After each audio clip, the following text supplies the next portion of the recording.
My guest today is Machandria Peters, and I'm so delighted to have her here today. She's all the way from Texas, and regular listeners will know that I live in the UK, so distance is no object, is it? And Machandria is a cerebral palsy warrior. What an amazing, amazing woman she is. Come and tell us more about you, Machandria, and the fact this being a warrior is something very, very strong. So come and tell us, introduce yourself.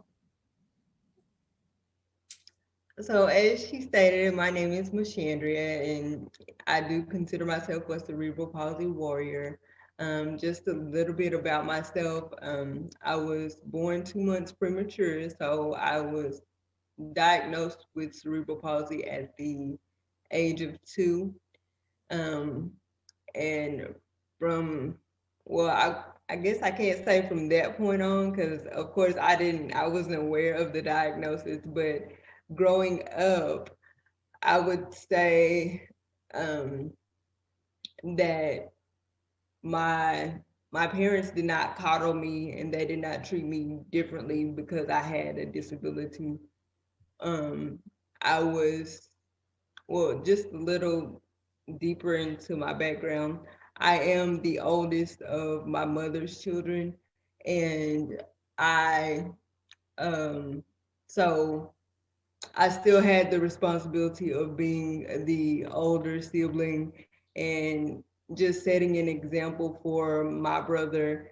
And sometimes that cannot be fun, but I'm sure, well, as of now, he's basically gotten over it, but I I basically was not coddled, so I'm thankful for that because I think that that really allowed me to be where I am today. Now, growing up with my family members, I really didn't. I knew that there was something different about me, but it wasn't. I didn't feel like it was gonna be a detriment for me. So I always was able to run and play and do things with my cousins and siblings and friends because I used to use a mobility aid of a walker during my adolescence, like up until the 5th grade. So um at that time, you don't notice, there's not really, you notice differences between you and other kids, but it doesn't, they're more accepting and more willing to not point out differences, and they're just concerned about if you want to play the same games that they want to play or if you like the same things that they like. So fortunately, I didn't have very many negative experiences at that time. But as I transitioned into middle school, I started to notice differences because at that time you're coming into puberty, you're starting to find social groups and be interested in dating and things like that. And I remember one time in class, this guy, he said something like, "Oh, well, she's she's pretty like for a girl in a wheelchair." And I'm just like, "Oh, Oh, like no, I if I'm pretty, I'm just pretty. Like it doesn't, the wheelchair doesn't take away from the beauty that I have." And I just remember like, no. "Oh, okay, well, that just stood out to me like, oh, okay, now people are starting to point out the differences." And so it made me feel, it made me have to start having a tougher skin because I realized like, okay, well, people, I guess they're gonna say like, well, I don't know what thoughts I had at that time really, but I just remember that didn't, of course, that didn't leave me with a happy feeling of wanting to interact in that arena specifically. And then No, so transitioning. you must have felt quite, yeah, you must have felt quite set aside then. Somebody's actually pointed out there's a Yeah, difference, which you had never noticed it up until that point because you were just accepted right. for you being. Yeah. Because it was, because like I said, my family, they treated me like all of the other Mm. kids. Of course, there had to be accommodations made for specific activities, but still, there was no difference, in any other aspects. Mm. So, and then transitioning into high school is where I really started to notice the difference. And I feel like Mm. I really developed like a sense of anger because of the amount of negative interactions that I was having. Because I remember the very first day of freshman year, this is like a pivotal moment for transition and you're starting like a new journey. And I remember Yeah.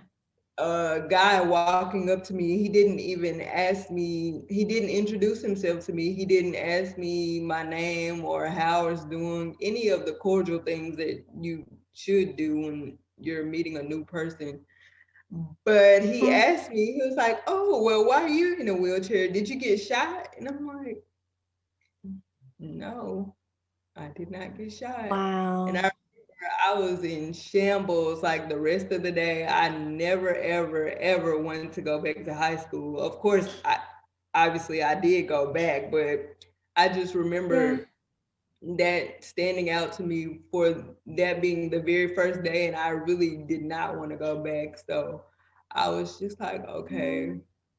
And those interactions, they were a little bit more spread out throughout. Well, no, I won't say they were spread out. I feel like they happened too often during my Mm. 4 years in high school, but that helped me to develop a tougher skin. So while I was in high school, I started to notice like people, as far as like administrators, like the preconceived notions that they can even have, which they shouldn't have with children who are differently able, no matter what the difference may be. And I remember there was skepticism about me going off to college, and some people were like, well, she's not going to be able to survive, or she doesn't need to go off to college. Maybe she needs to try community college first or something else. And then some of them had the preconceived notion like, well, it really wouldn't be a need for me to go to college with me having a disability, which I never thought in my mind that I would not be able to go to college because I do have cerebral palsy. If anything, that was more of a reason for me to kind of push myself so that I could Yeah. achieve goals, because like I said, whenever I was younger, there was no difference for me. So I knew from when I was younger that if I work for anything, then I could accomplish it. And I'm thankful to my And parents for that. yeah, I just want to stop you there if I may, because what I noticed was they weren't asking you, they weren't talking to you, they were making those assumptions without even speaking to you and asking you whether or Yeah. not you would have certain difficulties. That's being Mhm. spoken about, and decisions, or yeah, they're trying to make decisions about you without even checking with you. That is so disrespectful. Yeah. And you'll be surprised like how I think it's like an unconscious thing that they may do, but then I assume that it's unconscious because I can't understand why you would do that purposely, because it's kind Mm. of a blatant disregard for someone who is able to make their own decisions. So So is it, do you think that made you do you think it's because they don't understand about cerebral palsy? Is it because they just assume that anybody who has a disability of a certain type, that they're not going to be able to do certain things? That's the bit I'm curious about. I mean, maybe you don't know the answer, but I think it's a yeah. mixture of both. If I had to say so myself, just because let's say I didn't have cerebral palsy, but I had some other disability, I feel like there would still be the same preconceived notions, because it's more than one, I'm sure. But even with me having the diagnosis of cerebral palsy, there's still the preconceived notion. So I feel like no matter what the disability is, and even if it's, sometimes if it's not a visible one, also they still would make those assumptions. Like it doesn't matter, because it's, to them, it's something that's unfamiliar. I mean, you might work with someone, but it's not like something that you're having to deal with on a day-to-day basis. So it's not something that most people are really ignorant about the topic if they don't have to deal with it, or they have brief encounters with others who may have whatever the difference is. Absolutely. And I think everybody's affected differently. I mean, explain first of all to our listeners what it is, how it affects. We know it affects in different degrees, but how does it affect the body? What part is it? I mean, is it the nervous system? Is it the muscular system? Which area of the body does it affect? Because I think that is a really good starting point. It is both, actually. And since we're on the topic, this is like the last day of Cerebral Palsy Awareness Month. But for those who don't know, cerebral palsy, it affects everyone differently. It just depends on the severity of the brain injury. Typically there are individuals can have a range of issues, whether it be mobility or speech related, and muscle function and things of that nature. And even with your sight. So it just varies. No one person has the same, they may have the same diagnosis, but their diagnosis and how they are able to cope with cerebral palsy is different, because no one case is identical at all. Yeah, and I think that's really useful for people to understand, because I think, as you say, everybody's different, everyone's affected differently. And I think I wanted to kind of ask that question because you had people making decisions about you or assumptions about you. They kind of said, oh, well, Machandra's got cerebral palsy, therefore she can't do this, she can't do that. But as you say, it affects everybody who's got the condition. It affects you differently. So that's why I think it's important for people to understand it a little bit more. I think no one person who say you can't totally understand it, because it's affects everyone differently. But having an idea, and actually, okay, so if somebody has a diagnosis, I don't like diagnoses. I don't like labels, put it that way, Machandria, because I know it helps people make some understanding, or they've got, okay, that's what the problem is. Now I've got a bit more understanding. But the problem too often is that that person will be treated in that way of that. They can also feel, which you haven't, which I think is great, you haven't hung your hat on it. You haven't said, this labels me and therefore I can't. And, people accepted you and you just went, well, I'm in the world and I can do this. And then I think for somebody like their therapist, like me, working with someone, I never treat the diagnosis. I never treat the symptom. I work with a person and say, how are you affected? What stops you from doing X, Y, and Z? What is getting in the way?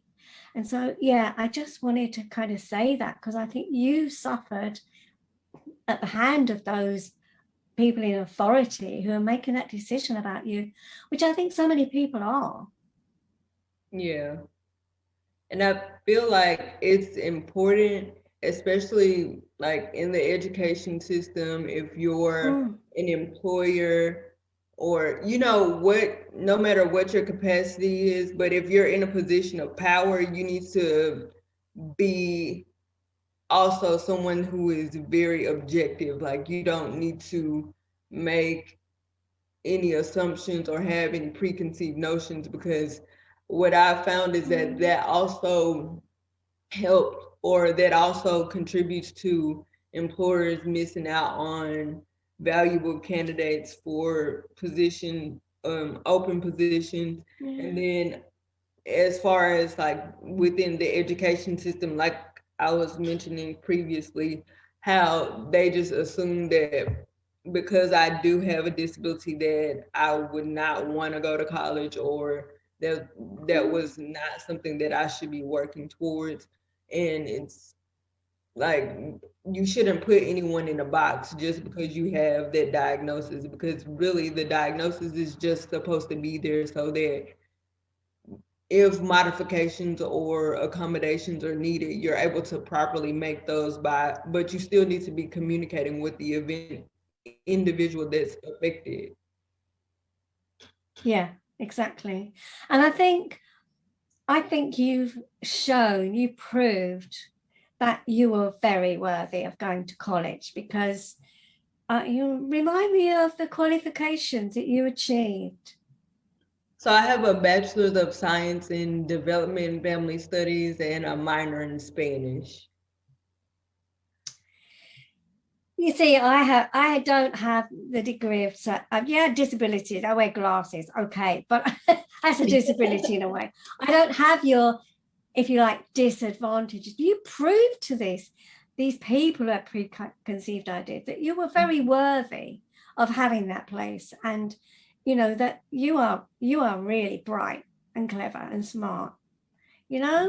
And I think that is so important for people to appreciate, you know, because you have a disability, whatever it is, it doesn't mean that you're stupid or not academic or not bright. And I wanted to, that's why I wanted to ask you that, because I want people to understand that. Yeah, and then a lot of times also what contributes to the preconceived notions is, especially about cognitive ability, is if whomever sees a mobility aid, then they automatically assume, well, if you use a wheelchair walker, a cane, or whatever your mobility aid is, then obviously there must also be something wrong with your mind. And that's not the case either.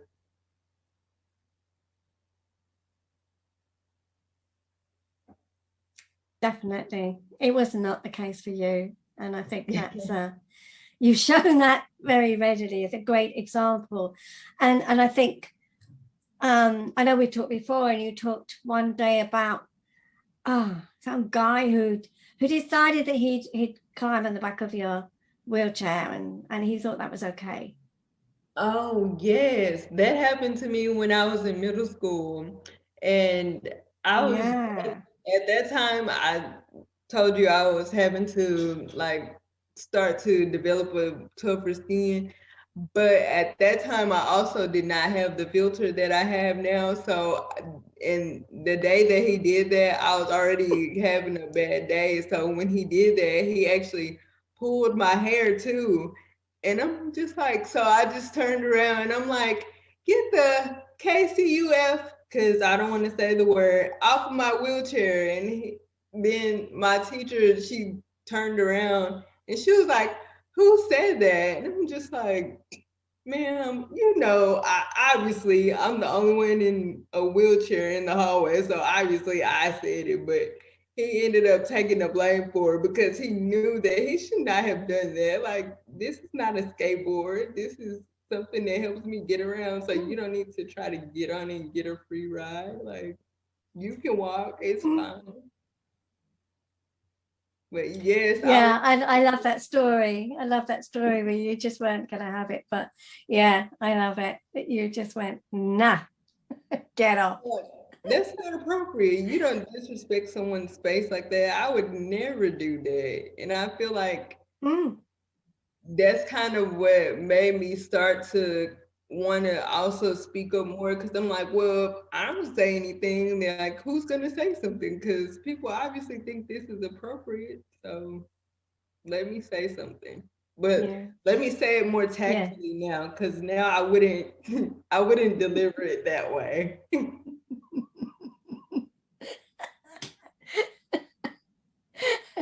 No, okay, but yeah, I don't think it's there's a time and a place for the way you say things. And maybe there will be a point where you wouldn't use the filter if somebody really got under your skin. I mean, yeah, and I think there may come a time. It's not because people will. And I think the other thing that some people experience when they're in a wheelchair, if someone's pushing that wheelchair, they talk to the person who's pushing the wheelchair, not the person in the wheelchair. And I think it's another thing. Sometimes I do have to use my manual chair, and they have like all of my friends, they don't have physical disabilities or anything or anything like that. So they're always assuming, like, if they see the wheelchair also, they assume that I cannot talk. And I'm just like, what would make you think that? I know. Again, it's so disrespectful. Yeah. But it is. I don't know. Is it naivety? Is it ignorance? I don't know. But or is that just that embarrassment of not knowing how to talk to somebody who obviously appears to have some kind of disability? I don't know what it is, but we need to stop this. We need, I'm so glad that you are this warrior, because we need to get this out more, that treat people as people. Yeah. If that person isn't able to speak, it's going to be pretty obvious. But, if I meet someone who appears to have some kind of disability in the street, it doesn't stop me talking to them. Right. I'll say, how are you? And if they can't answer, then they won't answer. But at least I'm treating them as a human being. Right. And I think, let's take this away. Let's get rid of this, because we wouldn't, we don't want to be treated like that. So why would you think that anybody who is visibly got a disability, that's okay? It's not. And I can't even answer why. I just have, you might not be surprised at the amount of stories that I have, but people are just really funny in the way that they behave. And I'm just like, sometimes you just have to pause and breathe, because you don't want to react off impulse, because it's just like, okay, like you probably didn't think about what you were doing before you did that. So I'm gonna just try to give you some grace, because getting angry, if I stay mad, I'll be mad all the time, because that's how often people are, just do things that are kind of unexpected and really outlandish. It's like, really? I can tell you probably weren't using your brain skills when you did that. So we might want to kind of tap into doing that, so we can recognize that everyone no matter what type of difference you have, or even if you don't have a difference, you're still a human. So you need to, I try to think about my interactions with anyone from that standpoint, because I don't want to be the person to ruin someone's day by saying something intentionally ignorant, or behaving in a way that may throw them off, and it may not ruin their whole day, but it may be something that will stick with them for a while, and it's just like, if I could think before I act or speak, then I definitely need to do that. And all of the people that I have had the negative interactions with, I know very well that they are capable of thinking. They just obviously don't want to, because most of the time I feel like it doesn't really bother people, or they don't think that it could be someone in their family. And then it's like, well, it doesn't bother you until it hits you or hits close to home. They say something like that. And I really feel that that's true, because I think a lot of it is kind of lacking empathy. Because if people were more empathetic, then they would think, well, how am I going to make this person feel by doing this? And then they would hopefully not do it if they are empathetic. But I think it's just a matter of trying to educate people more. So that's why I like having these conversations, because you can make assumptions, but that would allow you to miss out on a lot of great people if you just think, well, they're not going to be able to do this, or I see this wheelchair, or I see whatever this difference is, so I'm not going to approach them properly. And you only have one time to really make a first impression, and that goes both ways. So the person that you're talking to and the person that's receiving, or the other person that's in the interaction as well. So just think, like the person from the story that I told you about that was like, "Oh, did you get shot?" Like he could have possibly been a cool person, but like after that, I don't want to get to know you, because for what? Like it's not gonna be beneficial to me, because you already have said something really dumb and really offensive, and now I don't. So now I wouldn't ever feel comfortable letting a guard down, because I already have this notion of you in my mind, which you also probably have one in your mind, obviously, because of the statement you made. So now it may have been a great connection, but we won't ever know because of the way it started. Yeah, definitely. Yeah, you both can have that view on either side, and how can you start that conversation? You're right. And that's so sad that he couldn't introduce himself or say, hello, how are you? What happened to you? It's like, it's that kind of thing. But equally, yeah, is it just because people need a starting point of how do you start a conversation? Is that what it is? Or is it nosiness? I don't know what it is. But when you meet someone, someone who's able-bodied, if we're going to say someone who's able-bodied, and when we meet someone, we don't immediately say to them, oh, how come you've got ears that stick out? You don't do that. Yeah. How come, you don't talk to somebody in that way. You don't talk to someone who say, well, why do you look so tired today? Or why have you got huge bags under your eyes? You would never dream of doing that. So why does somebody feel that it's okay to just immediately go straight into somebody and say, wow, did you get shot? That's it. When you think about it logically, you don't do that with people. Oh, how come your hair's so short? How come you got gray hair? You don't do that. And isn't that the same kind of thing? Yeah. You say, if you meet someone, you say, hello, how are you? How nice to meet you. I know youngsters don't do that as formally, but you certainly, you get to know someone, but I wouldn't dream of asking somebody why they've got sticky out ears. But yeah. Well, I feel like from my experiences, I feel like most of society, they have a sense of entitlement. Like, okay, so I see this difference now. I just have to know why. Like, why? And so then you may make an assumption like he did, and then you say it out loud, and it couldn't be further from the truth or anything like that. And I feel like instead of having a sense of entitlement, try to build a rapport with the person. They may be more comfortable with discussing that with you. Maybe not right away, but if you build a relationship with them, then eventually that could be something that they could open up about if they feel comfortable. But if it's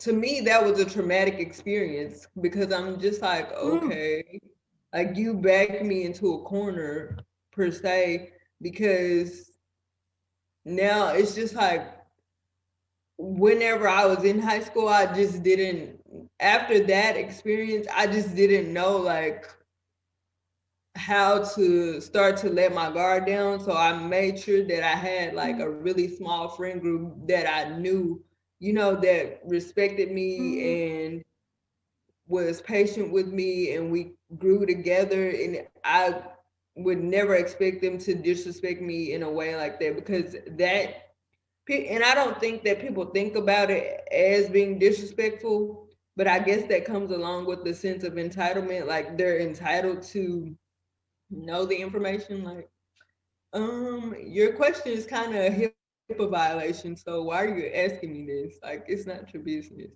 And it's, I guess, like people, I would say that they don't do that now in adulthood. I haven't experienced it as much, but there are still assumptions.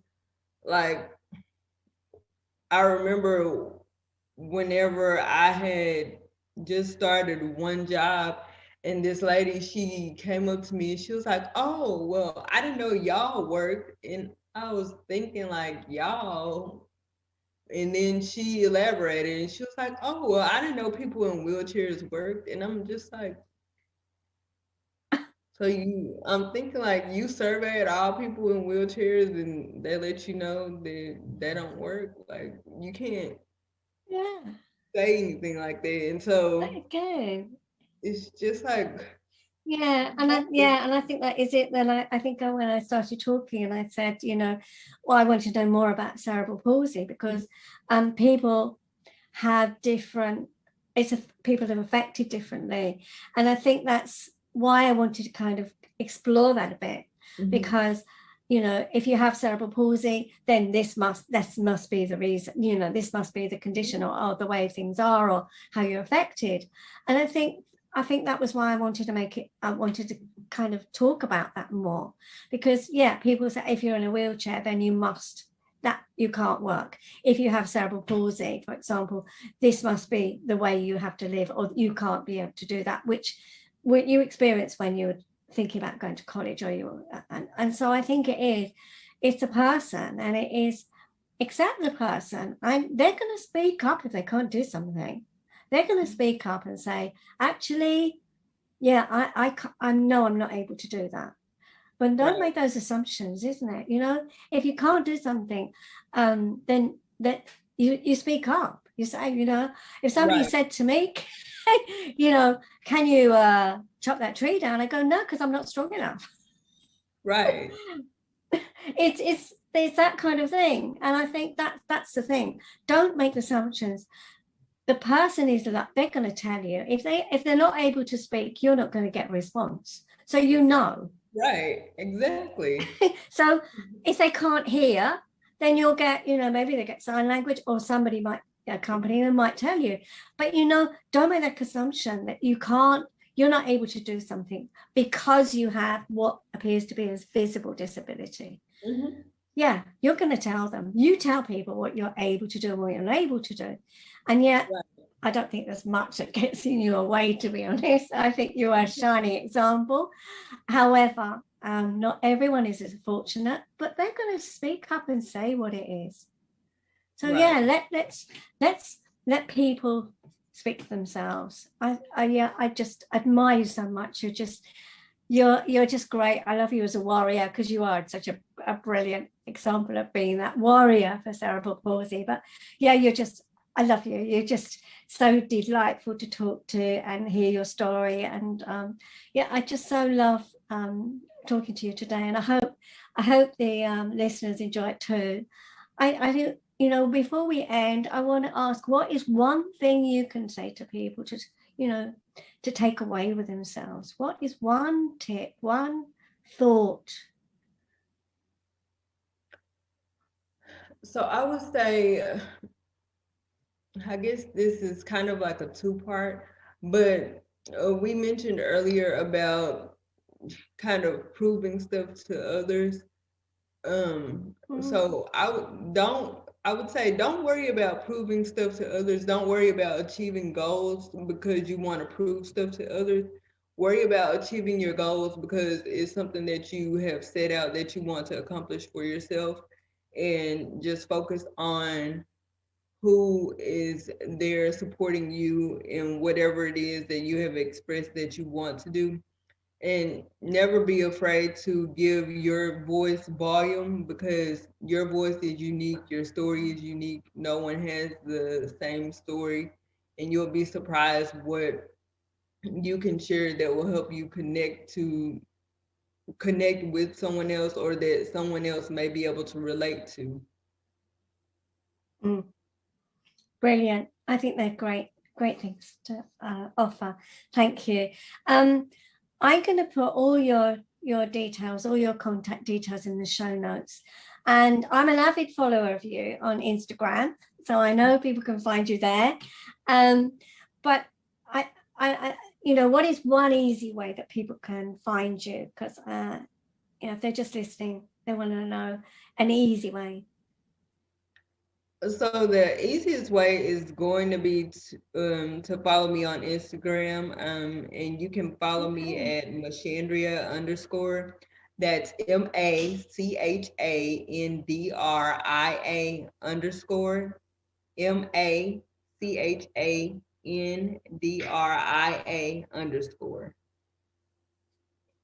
That's great. I'm glad you spelled it out because I know I mispronounce it. So yes, thank you. And it's not the easiest name to remember, so thank you. Machandria, I've really loved talking to you today, and I hope the listeners have enjoyed it too. So thank you so much for being our guest today.